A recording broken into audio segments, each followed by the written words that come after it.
Stop with the questions. Celebrate. And then they say, is Donald Trump an intellectual? Trust me, I'm like a smart person. Yosemite's one of the wettest we've ever seen from the standpoint of water. Mike Lindell's a conspiracy. But you haven't. Person, woman, man, camera, TV. They said nobody gets it in order. It's actually not that easy, but for me it was easy. Amazing. He can't sit down. He's got a burning in his butthole. He's got a fire. He's got a flame coming out of his butthole. Big, massive dumps. Oh, I have a term for that. I call it corporate communism. Somebody sent me a thing this morning where they're talking about putting the vaccine into salad dressing. You see, this is a simple meme that you would find on the internet, but this meme is very real. You ain't seen nothing yet until you see the flaming butthole. Putting us on our knees to China. Now witness the firepower of this fully armed and operational battle station. I have not loved this conversation.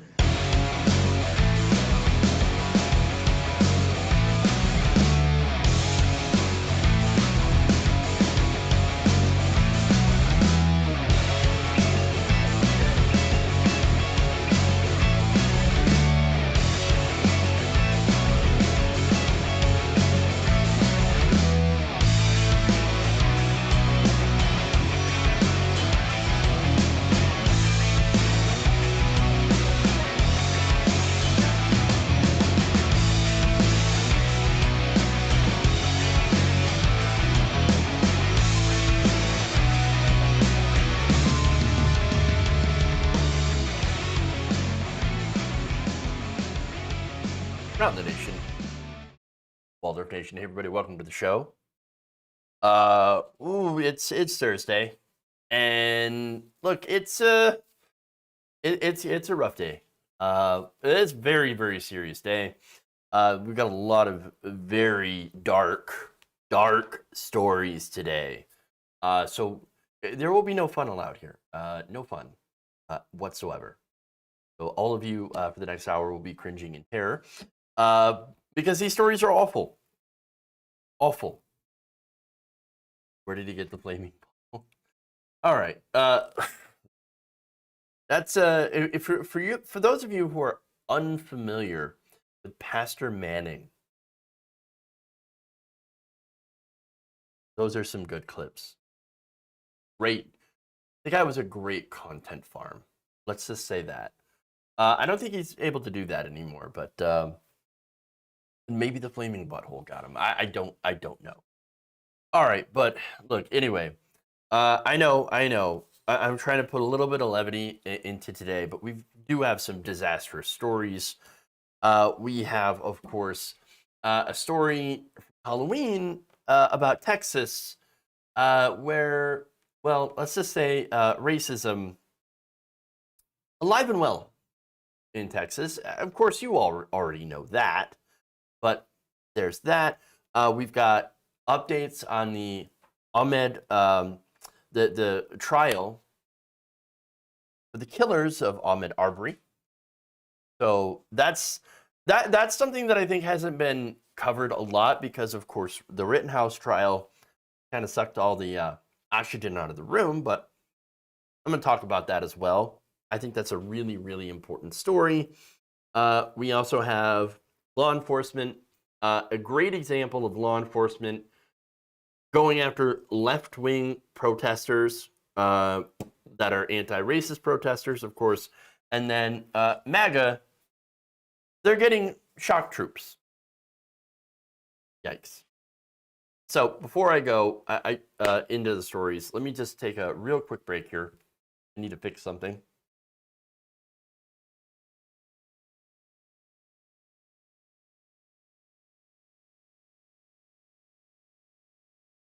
All right, there we go.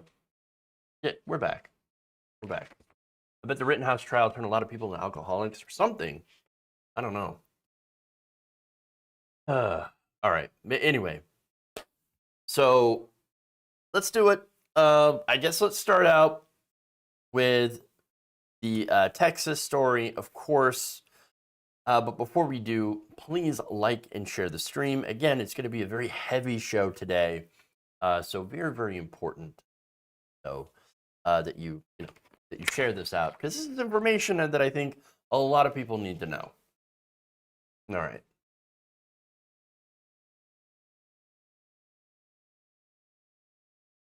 Three Texas high school students, reportedly dressed in Klan robes for Halloween, ended up violently assaulting a couple of black children. So now this was in the small town of Woodsboro, Texas. So now Matt Manning, an attorney who represents one of the victims, said the incident occurred on October 31st, Halloween night, according to a report from Corpus Christi's Channel 3.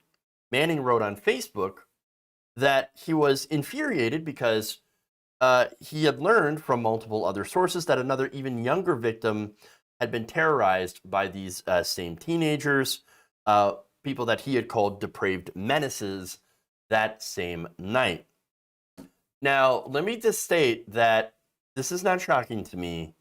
It's horrible, but not surprising.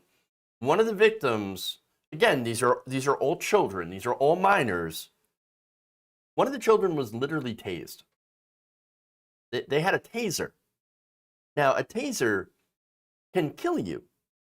So not only is there assault, but racism, and again, the entire situation, horribly disgusting. So now Manning, of course, declined to release the identities of the three suspects or his client because, again, as I mentioned, they're all children. But that makes me wonder, where are the parents? Texas, where are the parents? Why were the teens out that night in those robes? And where did they get the robes? I don't know. See, for me, I don't think it's a stretch to think that these two things are related.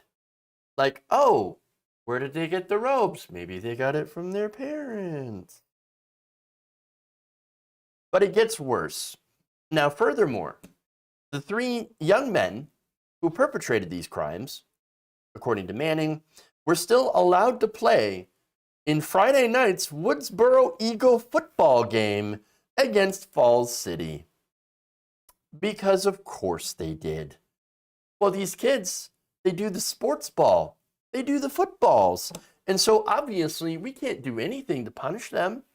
No, not at all. They're too important because they play the ball. Jesus Christ. So now the Woodsboro School District issued a statement saying, can't do anything. Sorry. They play the football and we can't do anything about the football. We can't discipline them for conduct that occurred off campus. Oh, really? Really? Now, they say, well, we are cooperating with law enforcement who is doing an investigation. Now, I immediately wondered, okay, so are schools not allowed to discipline students for assault off campus? I mean, I looked that up. I didn't find a whole lot of information about that, unfortunately. Or any of those cases or court rulings on that. But I did find that, of course, they can be punished for certain forms of speech or expression. So there's been a lot of articles about that, a lot of discussion about, well, do children, when they're outside of school, can they be punished in school, by the school, for speech that they've done outside the school?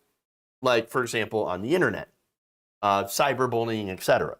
So now, certain court rulings have found that they can be punished for certain forms of speech or expression only if it interferes directly or creates a substantial disruption to the school environment. So now, obviously, okay. So some people could say, well, dressing up as a Klan member, well, that's my speech, that's my expression. I am expressing myself as a racist. Oh, okay. I don't think I buy that. But obviously, that's not the only thing that happened here. Of course, there was assault, violent racist assault against black students. Now, Manning continues, saying, quote, "We are demanding an explanation from the Woodsboro High School administration and athletic department for how the 3 players could commit an act of terror, hate, and injury surely known by coaches and administration to have occurred, yet still be afforded the privilege to play football." Well, again, you know, the fool's ball, right? He added, "It is abhorrent, indefensible, inexcusable, and we demand answers." Also, important to mention that he said that we're not dealing with kids who just happen to get into a fight. We're not dealing with kids who happen to be engaged in high school hijinks. We're talking about a specific act of terror where they're emulating members of a terrorist organization. That's the Klan. The Klan is a terrorist organization, literally created to terrorize black people to keep them from voting. So now, I have an idea of why this could have happened. Simply put, it's the culture. It's the culture in Woodsboro, Texas. I know some people will get very, very angry when I say that they have a culture problem there. But let me just point out the demographics of Woodsboro, Texas, okay? 87.95% white, 4.24% black or African American. I wonder what culture seems to be the problem. Maybe, you know, maybe that has something to do with it, the fact that very, very small minority of Woodsboro, Texas. And of course, the fact that they can maybe get away with horrible racism and then go on to play football without any sort of punishment. It's the culture. It's the culture. Understand that there are racists in that town. And by the way, you know, going back to the school and why it wouldn't punish them, I'm betting that nobody on that school board or in that administration is black. Just saying. And as for the disruption in learning, well, what about the black students? Isn't their learning disrupted when they have to fear for their lives? Or let me just guess, they likely get endlessly bullied from their white peers simply for being black and a minority at that school. I think that's a problem. It's a big, big problem. Okay. Now, the Woodsboro Police Department says, well, don't worry. We've opened up an investigation into the incident, and we've even got the help of the Texas Rangers. Well, I don't know what's going to happen. Obviously, again, we are dealing with minors. What I would like to see, though, is some repercussions, obviously. For one, no more sports ball. Kick them off the team. That's it. You shouldn't have the privilege to play sports. When you're going out there and you're bullying, not only bullying, but you're assaulting with a weapon. That's what a taser is. A taser is a weapon. Other students, black students, or any student, by the way, shouldn't be, you know, allowed whatsoever. Imagine if they attacked a white student with a taser, or if a black student attacked a white student with a taser. You think they'd still play football? Hell no. Hell no. I would also like to see something like, I don't know, community service, perhaps, racial sensitivity classes. You know what? Critical race theory. Make them learn it. Yeah, critical race theory. I said it. Seems like that might be necessary. And you know what's funny? Something that I've noticed about the conversation all around critical race theory, right? Now, conservatives are like, oh, critical race theory, they're teaching it all in the schools. And the left's response has just been a reaction. No, it's not being taught in schools. Well, of course we're not teaching it in schools. No, that's true. That's a fact. Of course we're not teaching it in schools. Maybe we should. And that's really the place that I want to take this conversation. Maybe we should teach it in the schools. You know? And of course, conservatives claim that it's in schools because they've done this labeling, this catch-all, taking something that nobody understands and nobody had even heard of unless you're a postgraduate law school student, right?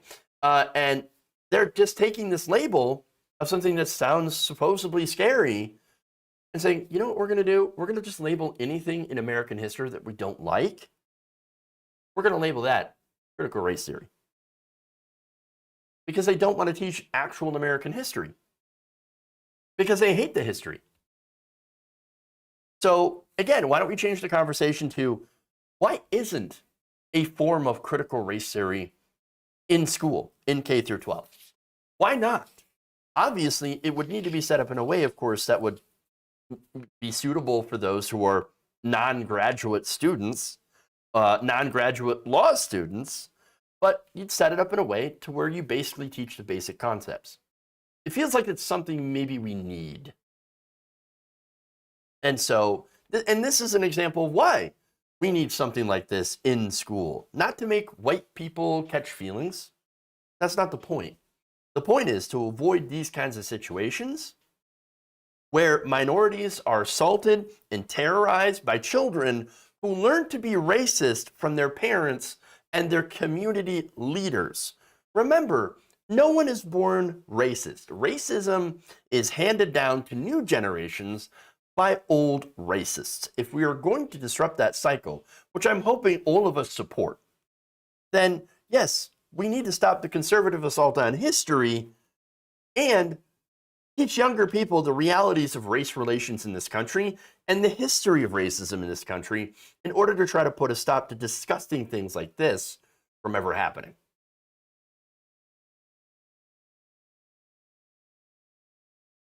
It'll never be taught in the school because most people hate change and truth. It's just one more reason to keep pushing for it, you know? But yeah, I'm tired of the conversation being, we're not teaching critical race theory. We should, though. We should. Let's do it. And if you catch feelings as a white person, you might want to consider why you're catching feelings.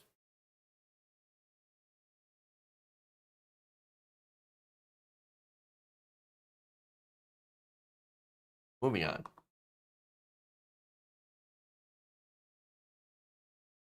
Now, of course, this is something that has not been getting a lot of attention. And so I'm going to go through a lot of details here. And, you know, a lot of details. Okay, so let's get to it. Rittenhouse killed 2 black men. No, Rittenhouse did not kill 2 black men, actually. Rittenhouse killed 2 white men. I know, I don't think that's like a misconception here, but no, both of the men that were killed were white.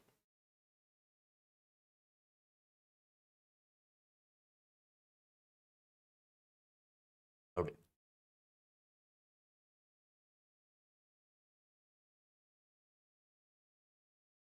The murder trial of the men who gunned down Ahmaud Arbery in Georgia has entered its 5th day. So I want to give you some context. I want to give you a refresher because, look, understand that the Rittenhouse trial has taken out a lot of oxygen from the room. And so a lot of people, understandably, have been focused on this because it is a very complex trial. There's a lot, there's a lot of divisiveness over this trial.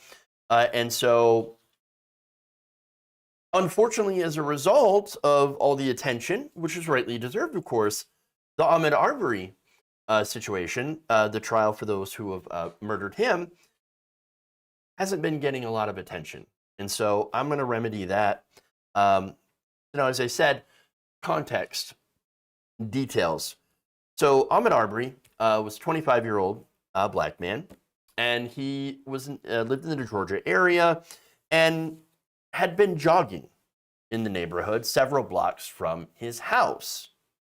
Now, at one point, he had stopped to look at a house under construction. This is something that a lot of people apparently have done in that area and had alarmed some people, not just for Arbery, but others who had stopped to look at this unfinished house, okay? So he stopped, as a lot of people have, and for a few minutes and then resumed his run. Now, 2 men believed that he looked a little suspicious and decided that they were going to arm themselves and make a citizen's arrest. So first, they armed themselves. They chased down Arbery with their trucks. There was a 3rd man that also joined in as well, leading to a confrontation in which Arbery was shot and killed. Now, the men, Gregory and Travis McMichael, are on trial for that shooting. They are facing 1 count of malice murder, 4 counts of felony murder, 2 counts of aggravated assault, 1 count of criminal intent to commit a felony, and 1 count of false imprisonment for chasing Arbery and attempting to detain him without legal authority. So now malice murder and felony murder in Georgia are pretty serious charges. They are all punishable by either the death penalty, life in prison, with or without the possibility of parole. Some of the other charges range from 5 to 20 years in prison. So all of those very, very hefty charges. So that said, we've got a lot of details here.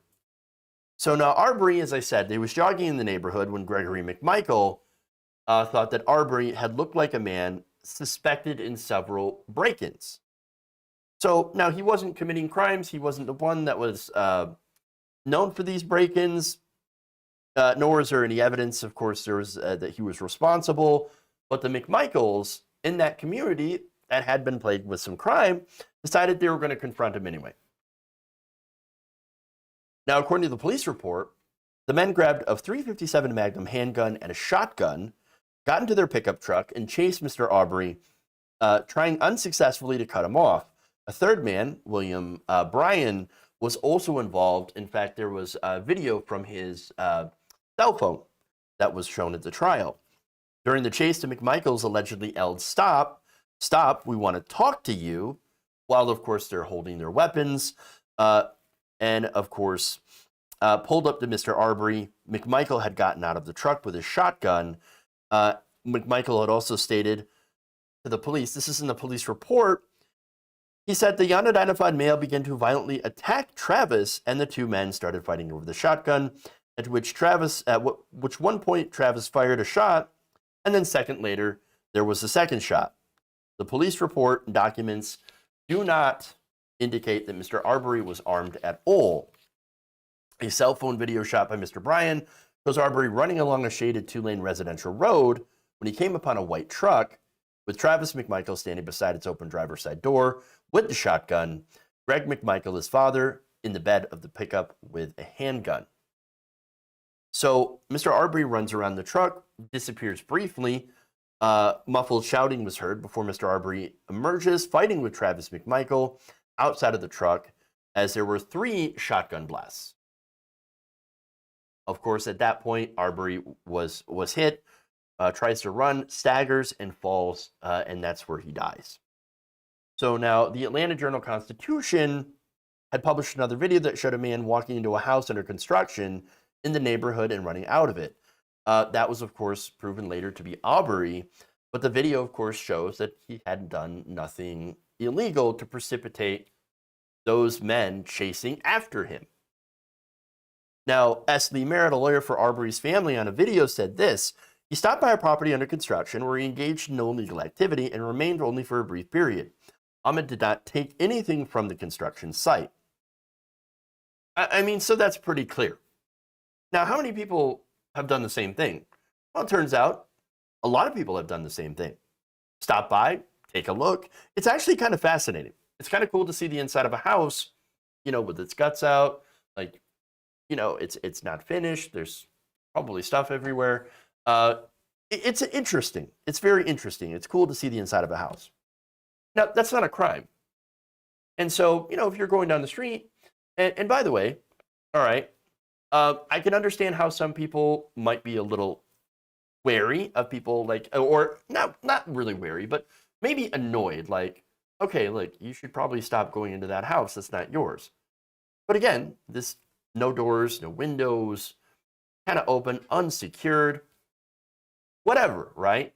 Now, if you were really worried about it, you would do, you know, maybe put some fencing up or something like that. Okay. Now, that said, the McMichaels were apparently very, very concerned that this black man kept stopping into that house, checking things out, and leaving. Again, not a crime. So now McMichaels, their attorney are saying that the entire situation that had led from that, after the chase, that ended in the final confrontation was self-defense.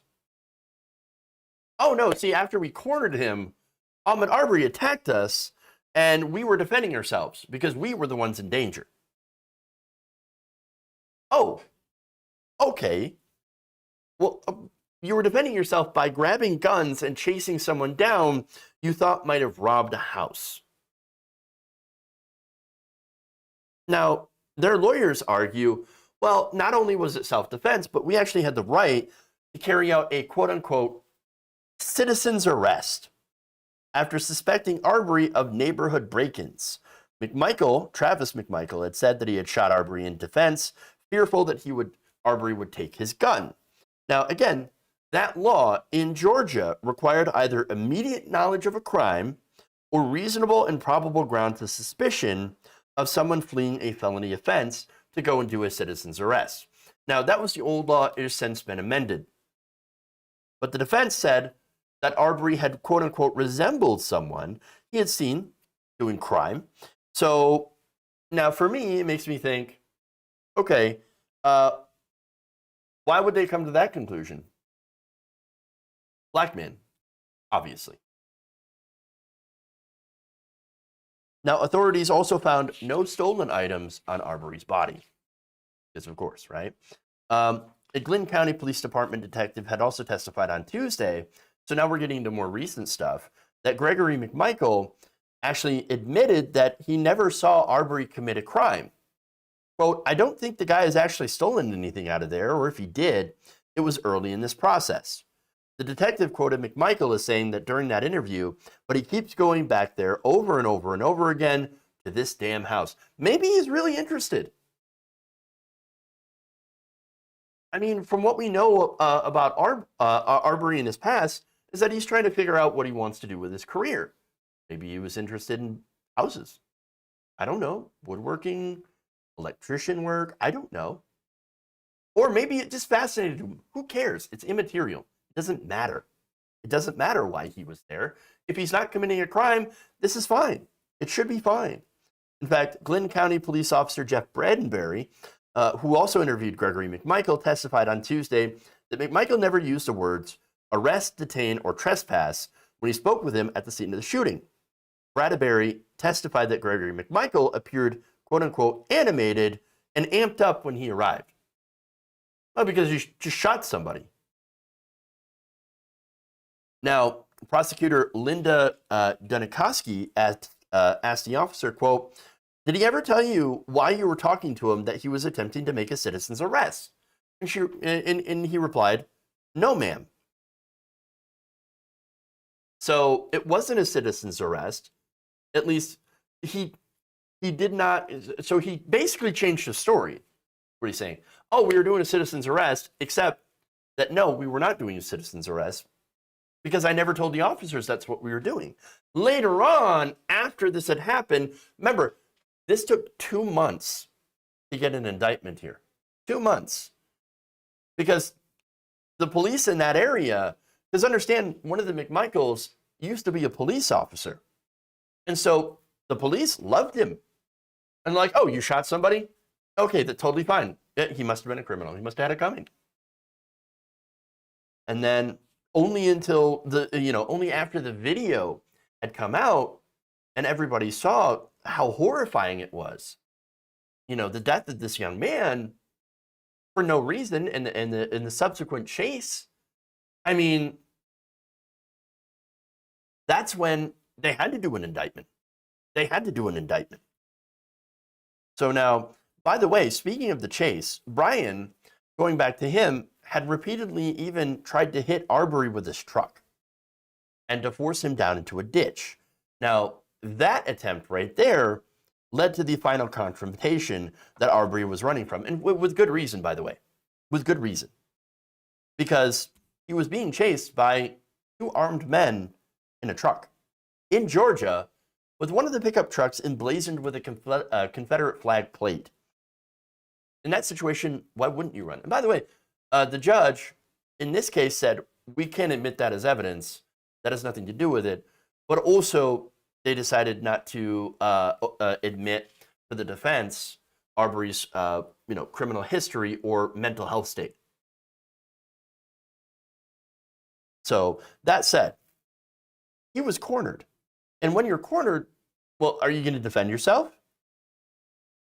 Now, the question about this case, when it comes to self-defense, now, obviously, defense is saying that the McMichaels, well, of course, we had our right to self-defense because we were being attacked. What about Ahmaud Arbery's right to self-defense?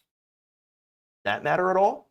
Again, what was going through his mind when he was being literally chased by two men and a third that joined in, by the way, that was trying to ran him off the road? What do you think that he was thinking? What do you think that he was thinking? I got to defend myself. These white men are going to kill me if I don't do something. And that's probably why he started fighting back and tried to take one of the McMichaels' guns. I think it was Travis's gun, the shotgun, and failed. Was unable to do that. Now, in fact, Greg Michael said in a recorded interview, and this was admitted as evidence on Wednesday, that he said that Arbery was, quote, trapped like a rat. So this is how they referred to him. All right. Quote, I think he was wanting to flee, and he realized that something, he was not going to get away. So they cornered him. They cornered him. And then they have the gall to say, we were just defending ourselves from this violent criminal, which again, wasn't a criminal, hadn't done anything wrong, wasn't armed. I wonder, had he been armed, would then they respect Ahmaud Arbery's right to self-defense? Had he had a gun? Now, I'm guessing probably not. Now, there's another person that was also, that had come out. This is Matthew Albans. Albans. Now, he had called the police, but he didn't call the emergency line. And I think that was interesting. So this neighbor had also seen Arbery go by and had grabbed his gun. So like everybody's grabbing their guns when a black man runs by. Yeah, pretty suspicious, right? Now, Albans said, and this is what he told the jury, that he called the police non-emergency number. When asked why didn't you call 911 to get actual cops out there? He said, quote, I did not see an emergency. So now, as I said, this same neighbor feels a little bit of, just a tiny bit of remorse, saying, well, maybe, if I hadn't, done what I did, well, then, maybe this wouldn't have happened. I don't know. But again, this entire case hinges on self-defense, as well as being able to make a citizen's arrest. Now, to me, self-defense, that claim seems asinine. You can't claim self-defense, in my book, if you're actively chasing someone who's obviously trying to run away, as Arbery was doing. He was trying to run. In fact, I think it was Gregory McMichaels that had said something about him being in really, really good shape, not even fazed by being running. Well, again, he was running for his life. You get into, fight or flight mode, right? And unfortunately, when you're trapped, as Arbery had been, thanks to the actions of of Mr. Bryan, well, forced into doing whatever he can to survive. That includes fighting back, trying to grab the gun of a person you think is trying to kill you. And remember, fight or flight, he was facing two men with guns, feared for his life. What happened to his right to self-defense? Obviously, we're going to see how the prosecution makes their case. Already, the jury has been criticized for being 11 white people, white citizens, I should say, and only one black person. So, is that going to play a factor? Probably. The trial continues to be ongoing, and I'll definitely talk about it more in further segments. But so far, I mean, so far, I want to see how the prosecution continues to make their case that this was at least felony murder. I think maybe, malice murder might be a little too much. But of course, prosecutors got to aim high. But felony murder, again, I just don't see this being a self-defense case, or a citizen's arrest gone wrong. But we'll see. We'll see how it all shakes out. This could be a very, very landmark case when it comes to vigilantism in this country.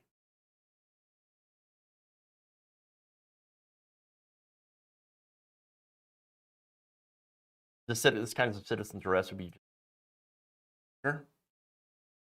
possibly. That's the scary thing.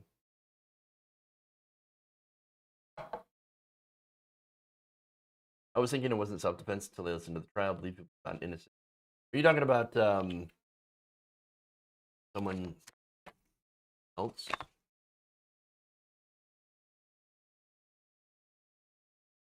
All right, anyway.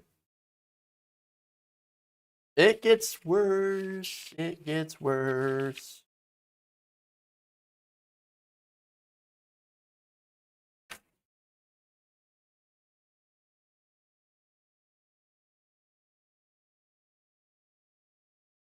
A former FBI agent is admitting that left-wing protesters are often targeted way more than right-wing groups. In fact, right-wing groups are essentially given a pass, while the government and law enforcement literally creates lists of protesters or even people who might be linked to protests or even sympathetic to protests, and pass those lists around amongst each other. So now these lists, of course, are filled with very, very personal information, as I'm going to get to in detail in this story.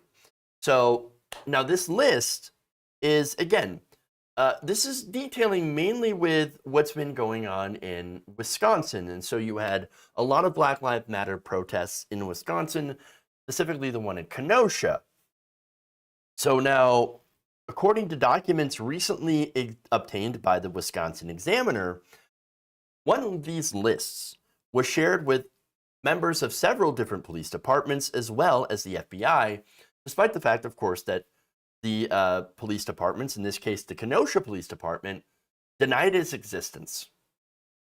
From the report, although its creation date remains unclear, this list was used as early as mid-July last year. Protests in Milwaukee began around May 29th following the death of George Floyd at the hands of Minneapolis police on May 25th. Wauwatosa's protests didn't begin until early June.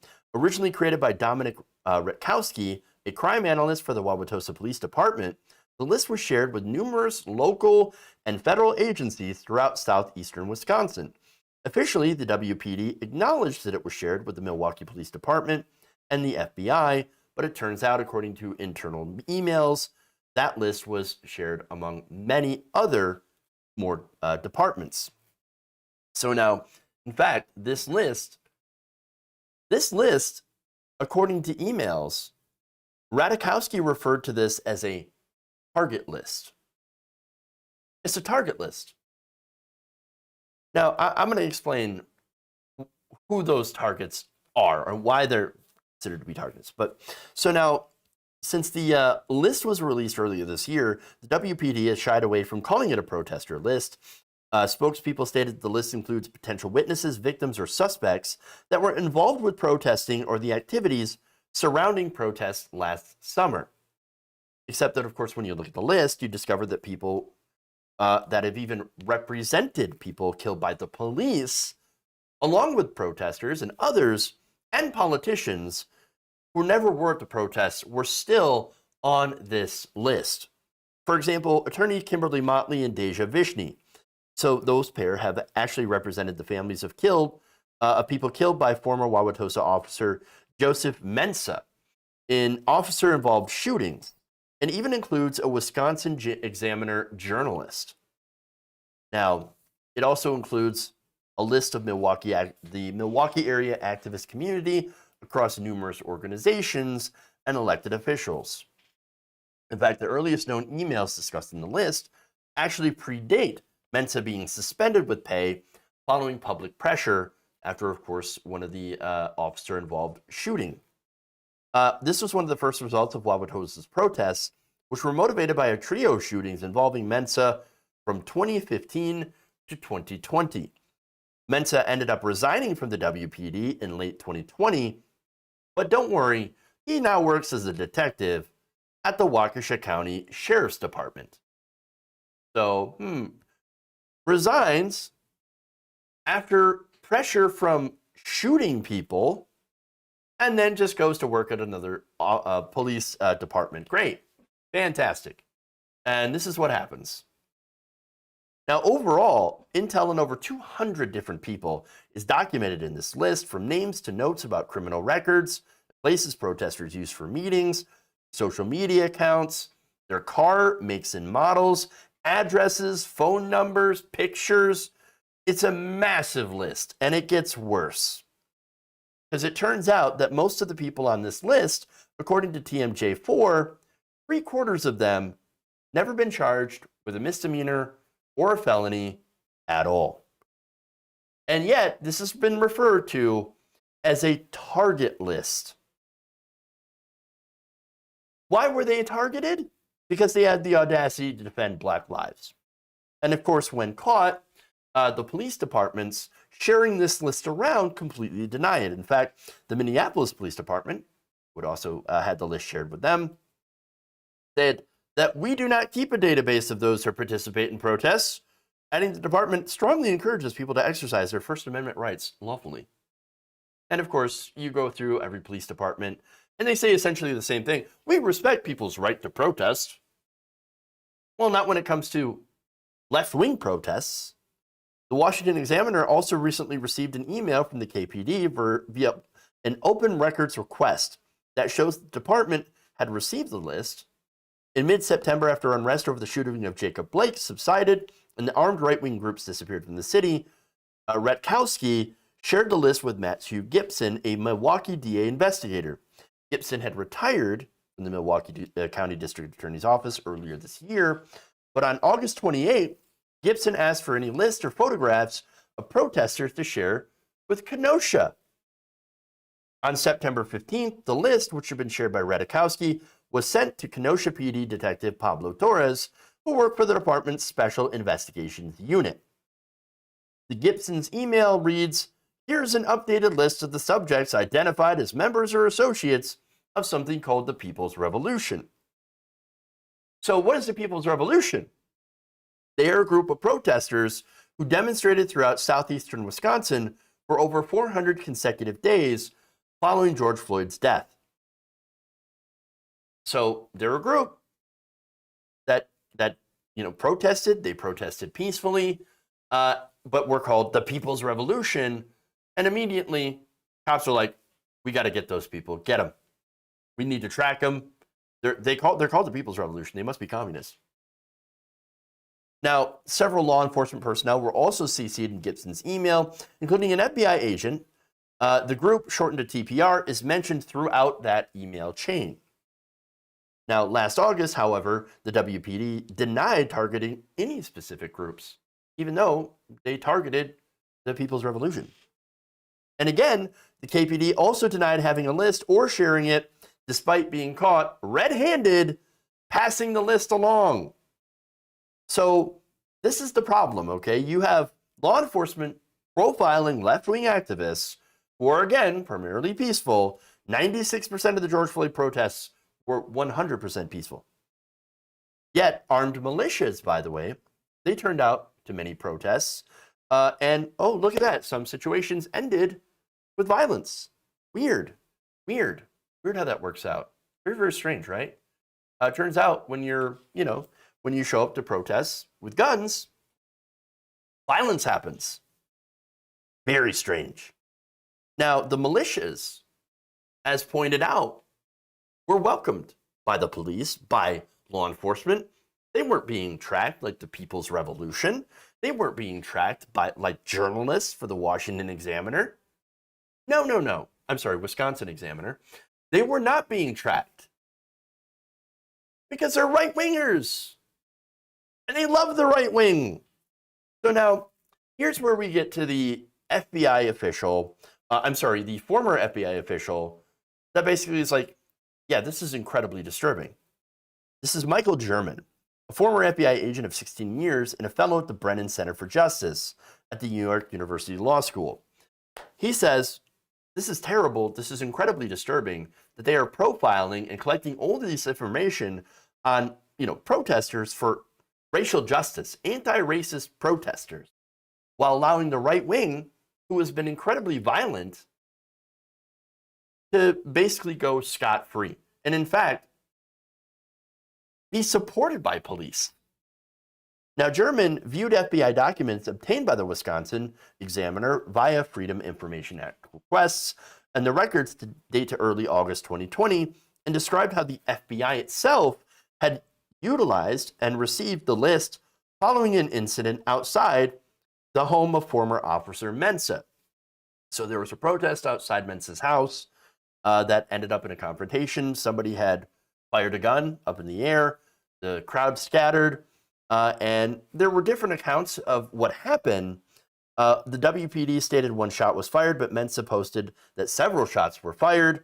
That investigation into the incident led to the arrest of several different protesters. 3 men later faced charges, including battery to a law enforcement officer, harboring a felon, party to a crime, and second-degree reckless endangering safety. Now, the FBI documents state that 2 days after said incident, Milwaukee PD shared the protester list with the FBI's Milwaukee office. The documents state that the Bureau received the list of individuals that may have been involved in the August 8th, 2020 events at that home.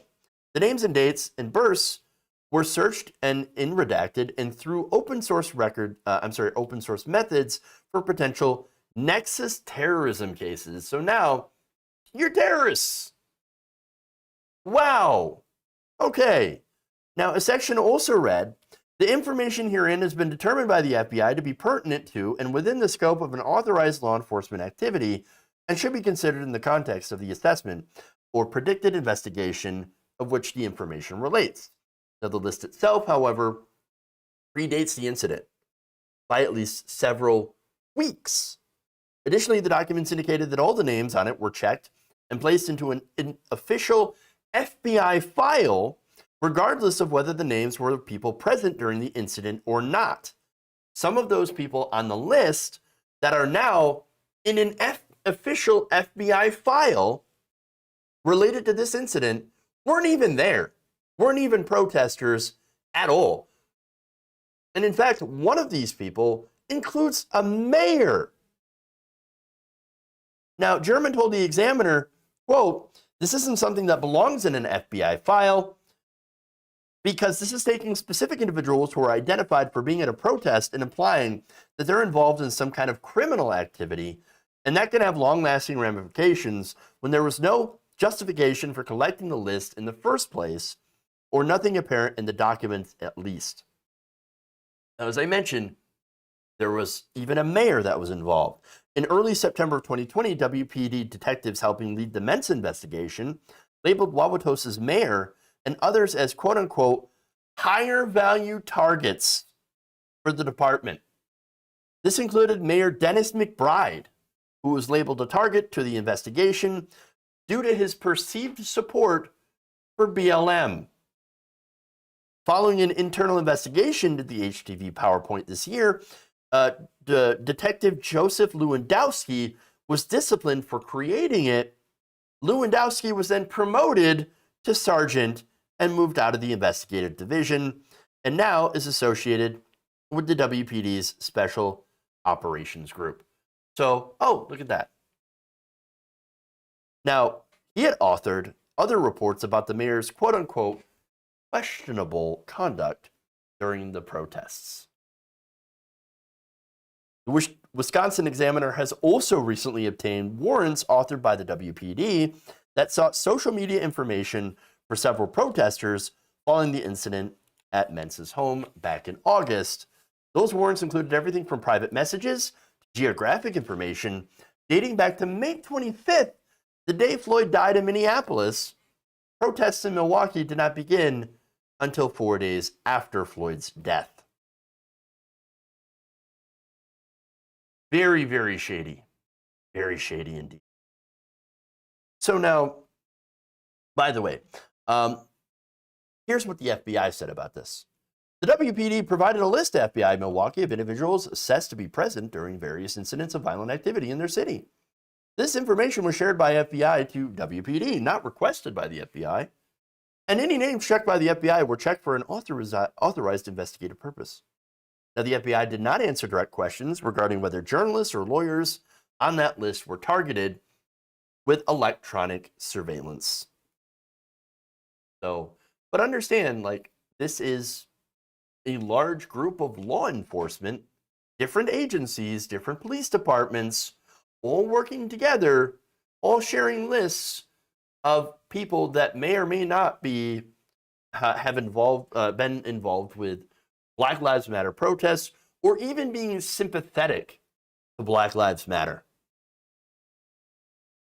Which, as I keep reminding you, the protests overwhelmingly peaceful. But right-wing groups who often come to protests armed and end up getting into conflicts with others, well, they're not treated the same way. In fact, as I mentioned, they're welcomed. In Kenosha, we saw that. They're not arrested. They're not tear gassed. They're not told to go home. In fact, they're told, we appreciate you. And then are given water bottles. And thanks. As I mentioned, Kyle Rittenhouse. Kyle Rittenhouse was, hey, we appreciate what you're doing here. We appreciate it. Thanks.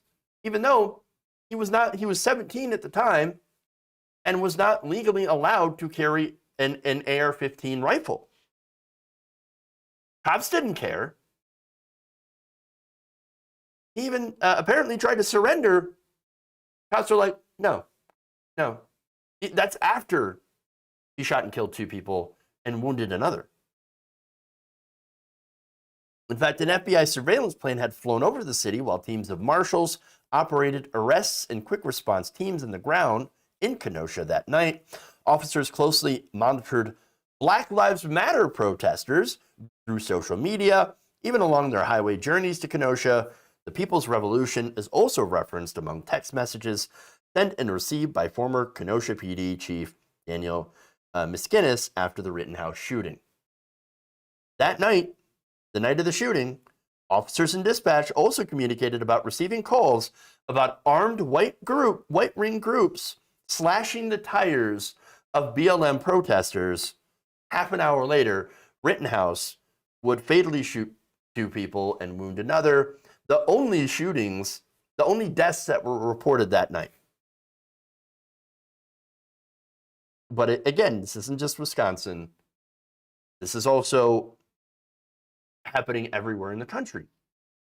One example of law enforcement favoring the right and ignoring threats of violence from the right was January 6th. The FBI and Homeland Security did not produce threat intelligence reports leading up to the insurrection in D.C. While Wisconsin's protester list focused on left-wing activism and Black Lives Matter, there has been no similar list produced of right-wing protests or the Make America Great Again rallies, which had occurred in Wauwatosa last year. Why? Because they agree. They agree with the right wing. Law enforcement, unfortunately, always does. Many of these rioters understand we're former law enforcement or military. Now, for German, he says that the protester list kind of relates to the events of January 6th, and says that the handling of that list certainly contradicts the FBI's post-January 6th claims about its perceived limits on its ability to monitor social media. Here they're saying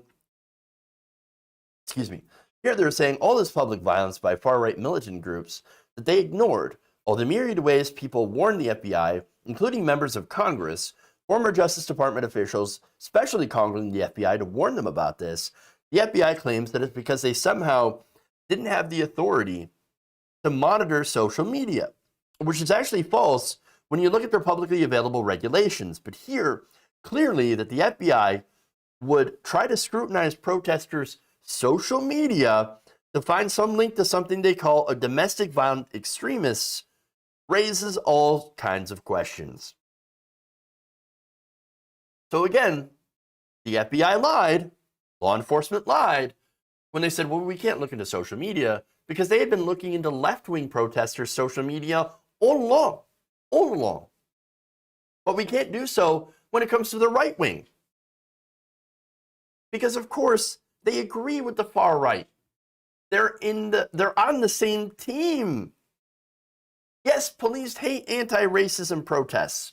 Why? Because they're often the ones perpetuating a racist system. That's why. They're never concerned with violent right-wingers. And by the way, I'm not saying that every right-winger in this country is violent. That'd be ridiculous. But obviously, we know that right now, right-wingers, anti-government groups, members of the far right, are the biggest source of terrorism in the United States. It is not the left. It is not Antifa. It is not BLM. And by the way, it's right-wingers, these sovereign citizens that have been murdering police officers. But no, let's pay attention to the left. And even, by the way, if the cops aren't racist, they still hold up the racist institution of policing. After all, police are what? They're descended from slave patrols. And groups like the FBI are well known for going after civil rights leaders, like Martin Luther King Jr., whom they urged to off himself. So this should not be a surprise. Not at all. Not at all. And by the way, again, the same stuff that they did before, they are still doing now. We have a major problem with the violent right wing in this country being given a pass by law enforcement as the law enforcement continues to scrutinize the left and go after journalists, professors, protesters, etc. This is a huge problem. And it spells disaster.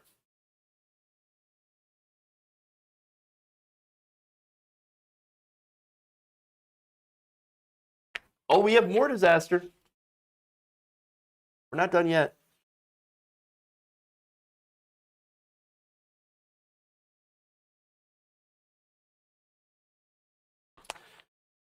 Whew.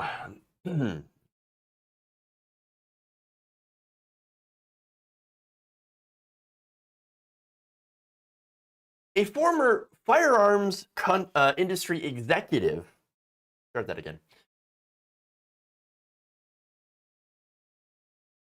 A former gun company executive is warning that MAGA is going to be incredibly violent. In fact, on Thursday, writing for The Bulwark, a former firearms industry executive, Ryan Buse, warned that pro-gun, pro-Trump MAGA activists around the country are getting together, radicalizing Trump supporters to become shock troops in order to undermine democracy and threaten political opponents. So that's horrible. That's horrifying. But unfortunately, it's the reality. Now, as an example, Buse pointed out a recent incident at a Turning Points USA rally where, well, you had Charlie Kirk, who had to talk down an attendee who had said this. When do we get to use the guns? No, and I'm not, that's not a joke. I'm not saying it like that. I mean, literally, where's the line? How many elections are they going to steal before we kill these people? So, no, no, hold on. No, stop, hold on. Now, I'm going to denounce that. I'm going to tell you why. Because you're playing into all their plans, and they're trying to make you do this. That's okay. Just hear me out. You started with a compliment, so at least give me a little bit. They are trying to provoke you and everyone here.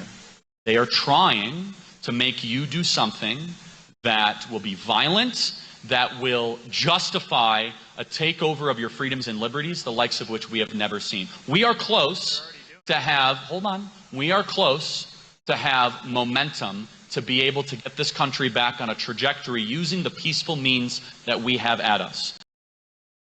So Now, you can see Charlie Kirk kind of try to talk him down just a little bit, but he uses a ton of projection, saying, oh, no, the left wants you to be violent. Yes, and you shouldn't fall for it. No, the left does not want you to be violent. We abhor violence. We're the ones saying, hey, maybe we should do something about the super violent right wing. In fact, everything the left has been doing has been trying to stop the violence. But again, and by the way, he's got to do that, right? Because he knows that Charlie Kirk's not a stupid person. Well, he's not that dumb, at least. He's pretty dumb. But no, he's somebody who understands, like, oh shit, I cannot cross this line because, you know, I've got to de-escalate here because I'm just in it for the money. I'm in it for the grift. I like it when billionaires give me money. That's all I care about is getting money from daddy donors. I didn't sign up for this. I didn't sign up for people to start shooting each other. Oh, no. Walk it back. But of course you got to use projection or else lest the crowd turn on you.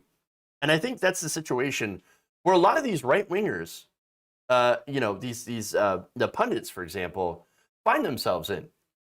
Because they're like, uh-oh, I don't want the monster we created to attack us. It's Dr. Frankenstein with the monster. And they know it's the monster, and they're like, what do we do? Oh no, project it. I gotta project it. It's the left that's the problem. It's the left.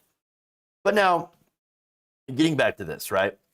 So now Buse talks about this and says, I've met men like this before. Quote, I worked in the firearms industry as a sales executive. So again, this is somebody who went around selling guns. So I think he would know because he's talked to a lot of people.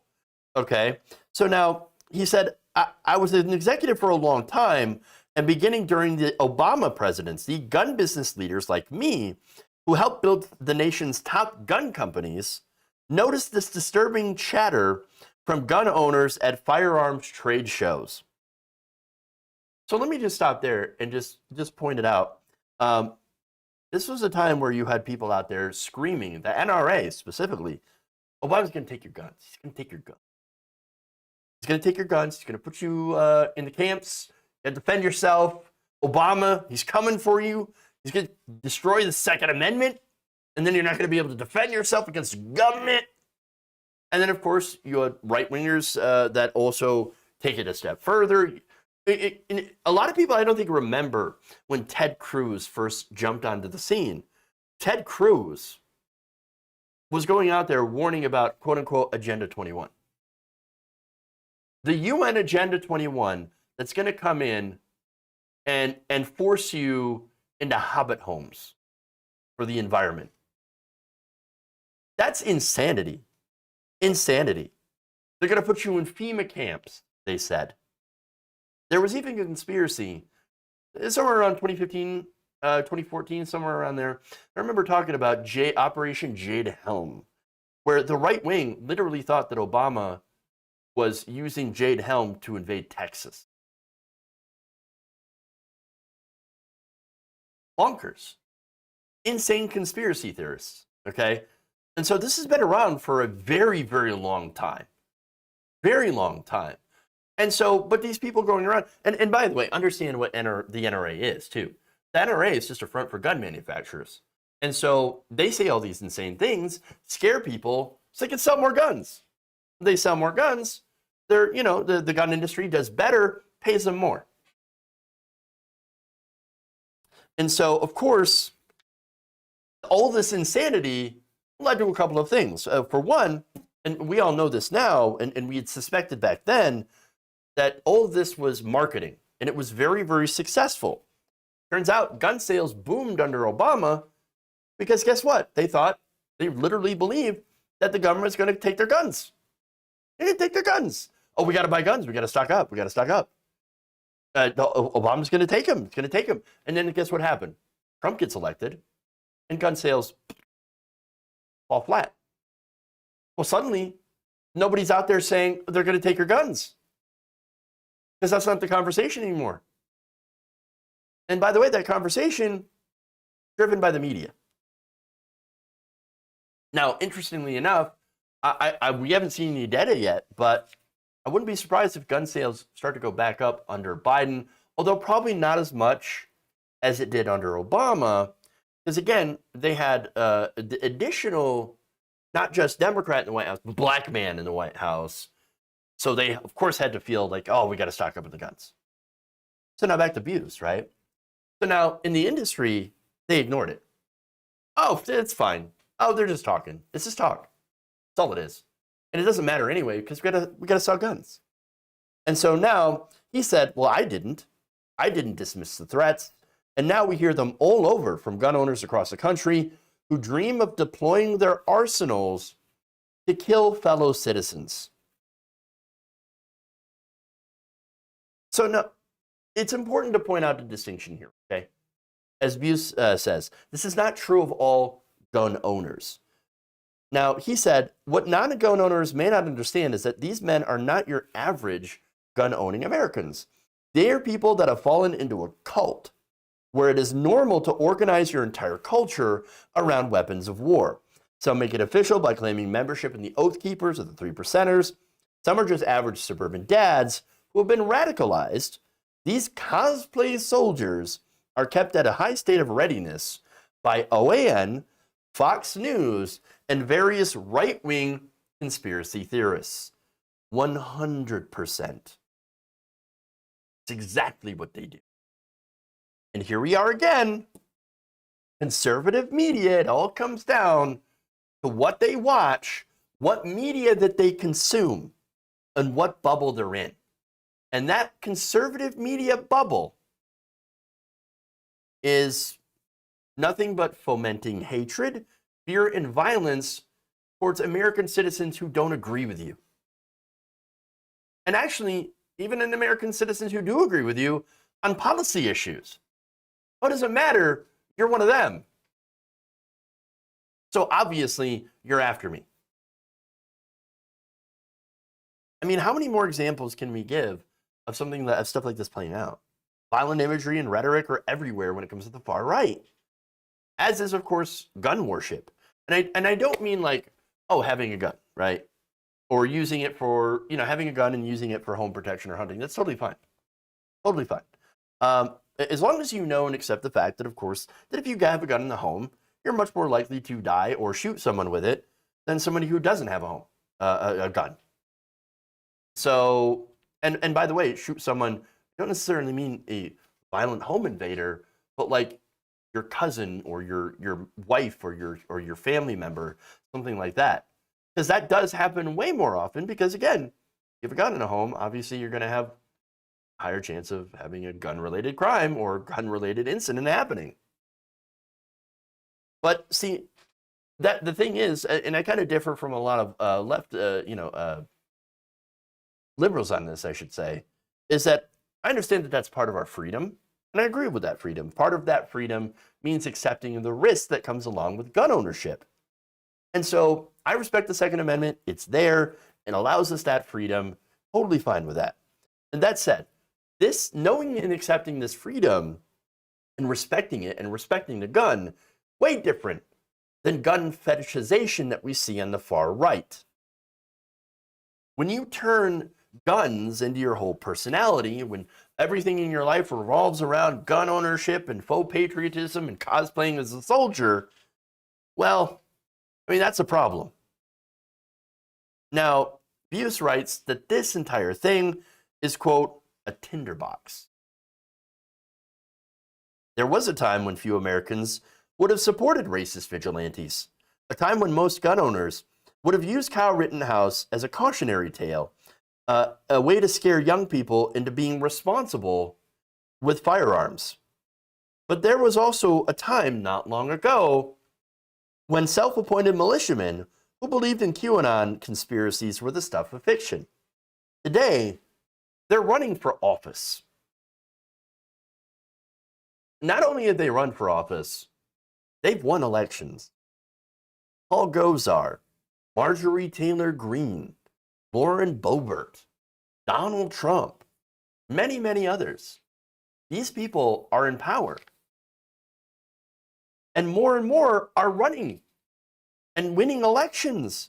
And not only that, but they are empowering others with lies and conspiracies, for example, the big lie, and encourage people to go and arm themselves and possibly use violence. Again, I go back to that poll where at least a third of Republicans say that it may be necessary to use political violence to get this country back on track. And also you have people, Tim Pool, for example, that are always talking about, oh, civil war is coming. It's going to happen. And you have people that push for this. I think that's incredibly frightening. Incredibly disastrous. I really do fear for the future of this country. We are a deeply divided people at this point. And I think a lot of it goes to not only right-wing media, but also to corporate media as well, which doesn't do a good enough job informing people and creating trust. And then, of course, you have the right-wing media that just constantly lies, gaslights, bullshits, and turns people against each other. It's all incredibly disheartening, very, very sad, and very frightening.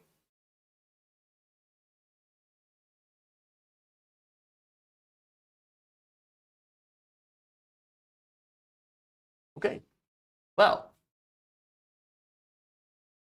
I think I've done my job today. I'm certain that most of you are depressed. So there it is. You're welcome. Tango Bango says corporate media has become right-wing media. Not quite in the way that, you know, right-wing media is. Right-wing media is just now essentially pro-fash media. But I get what you're saying, though.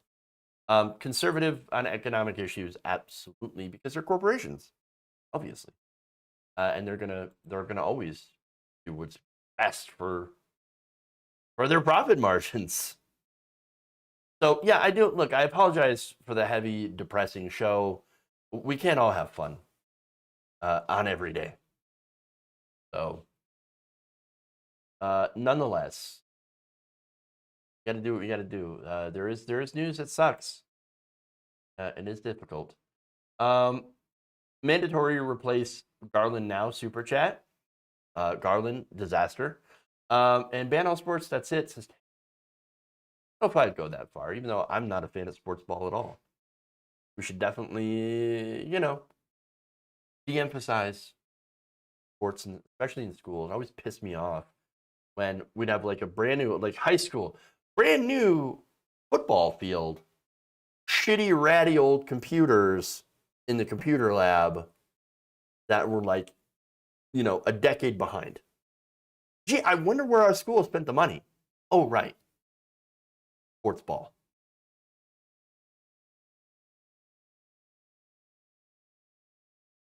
All right. Okay. I think we're gonna raid into.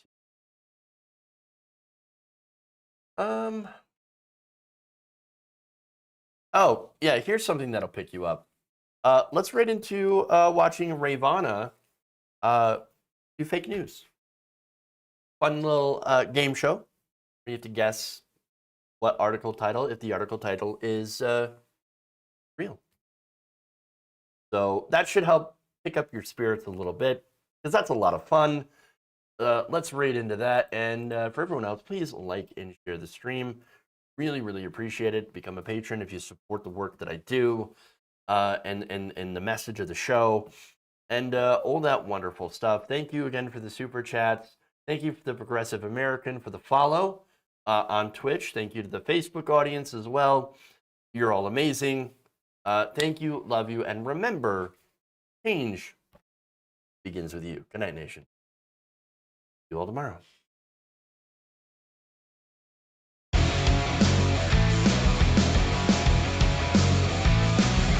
I have not loved this conversation.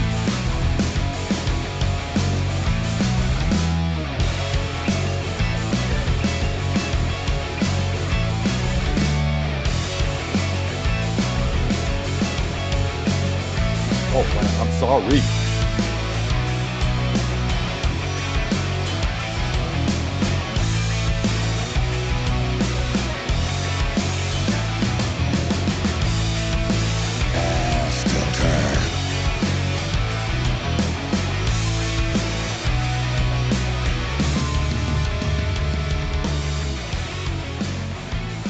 Please clap. They're kicking me out the door. They're kicking me out the door.